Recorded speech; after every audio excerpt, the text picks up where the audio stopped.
Assalamualaikum warahmatullahi wabarakatuh. Saya Muhammad Sakroni, CGP Angkatan 8 dari SD Negeri 1 di Lembut Panjen, Kabupaten Malang. Hari ini saya akan menyampaikan sebuah video tentang kesimpulan dan refleksi pemikiran Ki Hajar Dewantoro, sebuah koneksi antar materi, kesimpulan, dan refleksi modul 1.1 dari Pendidikan Guru Penggerak Angkatan 8.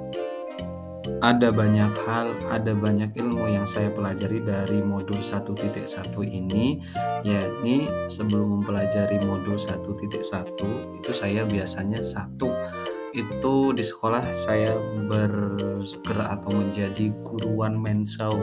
Pembelajaran hanya berpusat pada guru.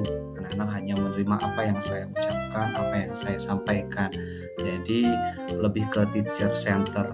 Yang kedua, saya terfokus kepada nilai. Saya menargetkan anak-anak agar nilai ulangannya bagus-bagus tanpa peduli apapun. Yang penting nilainya bagus, itu adalah target saya sebelum saya mempelajari modul 1.1 ini. Yang ketiga, biasanya saya mengejar target materi pelajaran itu harus habis sebelum ujian datang. Jadi materi-materi yang ada itu harus habis, jadi seperti kejar tayang. Itu sebelum saya mempelajari modul 1.1 di PGP Angkatan 8 ini.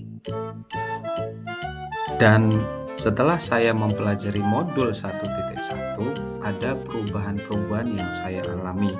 Saya melakukan satu metode belajar siswa aktif.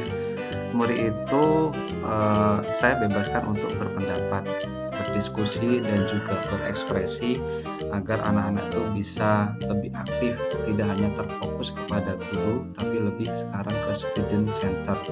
Yang kedua, menciptakan pembelajaran yang bermakna. Saya sudah tidak hanya fokus pada nilai, tetapi bagaimana caranya esensi dan makna dari pembelajaran itu dapat disampaikan dan tersampaikan kepada anak-anak. Yang ketiga, guru itu sebagai teman belajar, jadi tidak mendominasi bagaimana pembelajaran itu berjalan. Anak-anak juga bisa aktif, memberikan pelayanan pembelajaran sesuai dengan kemampuan belajar. Yang masih ketinggalan atau masih belum bisa membaca, kita berikan bimbingan.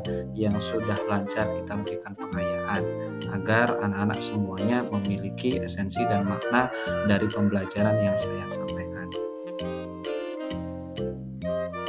Setelah saya mempelajari modul 1.1 tentang filosofi pendidikan Ki Hajar Dewantoro, maka saya akan menerapkannya dalam pembelajaran di kelas. Yang pertama, saya akan melakukan pembelajaran yang aktif dan menyenangkan. Itu tentu sangat diharapkan oleh anak-anak, bagaimana kondisi kelas itu bisa menyenangkan agar dalam kegiatan belajar mengajar anak-anak bisa merasa tenang dan nyaman saat belajar. Yang kedua, mempelajari karakter dan latar belakang anak-anak. Itu tentu sangat penting untuk kita mengetahui bagaimana latar belakang anak-anak agar kita bisa mengetahui bagaimana kondisi psikis anak-anak ketika akan memulai pembelajaran. Yang ketiga, metode pembelajaran yang bervariasi. Ini pasti akan sangat diharapkan oleh anak-anak ketika belajar di kelas. Anak-anak tidak suka pembelajaran itu secara monoton. Oleh karena itu, kita sebagai guru harus pintar-pintar mencari metode pembelajaran yang menyenangkan buat anak-anak. Yang terakhir, mengedepankan pendidikan karakter dan budi pekerti.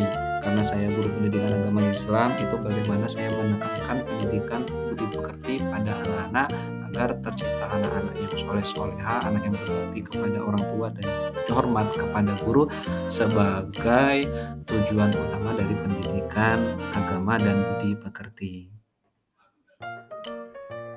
Dan terima kasih telah menyaksikan video dari saya, video kesimpulan dan refleksi pemikiran Ki Hajar Dewantoro, koneksi antar materi modul 1.1. Sampai jumpa di video selanjutnya. Bye-bye. Assalamualaikum.